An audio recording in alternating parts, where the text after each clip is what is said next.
Bonjour à tous, bienvenue sur The Reset Info. Voici comment réparer le Wi-Fi en panne sur votre Samsung S26 Plus.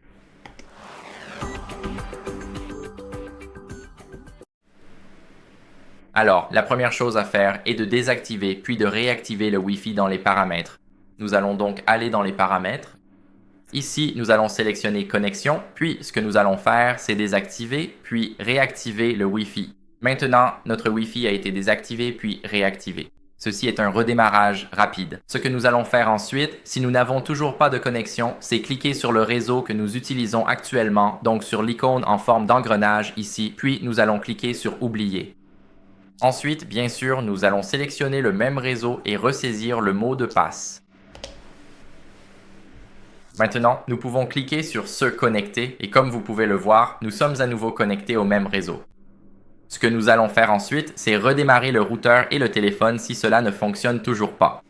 Pour redémarrer le routeur, vous devez trouver l'interrupteur à l'arrière ou sur les côtés. Cela dépend vraiment du modèle de routeur que vous utilisez, donc il faudra le trouver vous-même. Pour le téléphone, pour le redémarrer, il suffit d'appuyer sur le bouton d'alimentation et le bouton de volume bas, puis de les maintenir enfoncés jusqu'à ce que le menu d'alimentation apparaisse. Maintenant, vous appuyez sur Redémarrer, puis appuyez à nouveau pour redémarrer l'appareil. L'appareil est en train de redémarrer et je vous retrouve dans un instant une fois que ce sera terminé.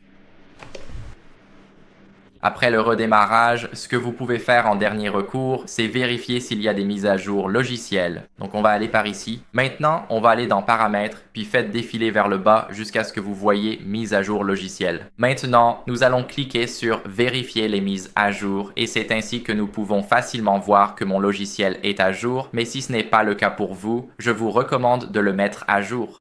Il est très important de rester à jour avec la dernière version pour ne pas avoir à subir tous les bugs. Merci à tous d'avoir regardé cette vidéo. J'espère qu'elle vous a été utile. Si c'est le cas, laissez un like, abonnez-vous et laissez un commentaire et je vous retrouve dans la prochaine vidéo. Au revoir.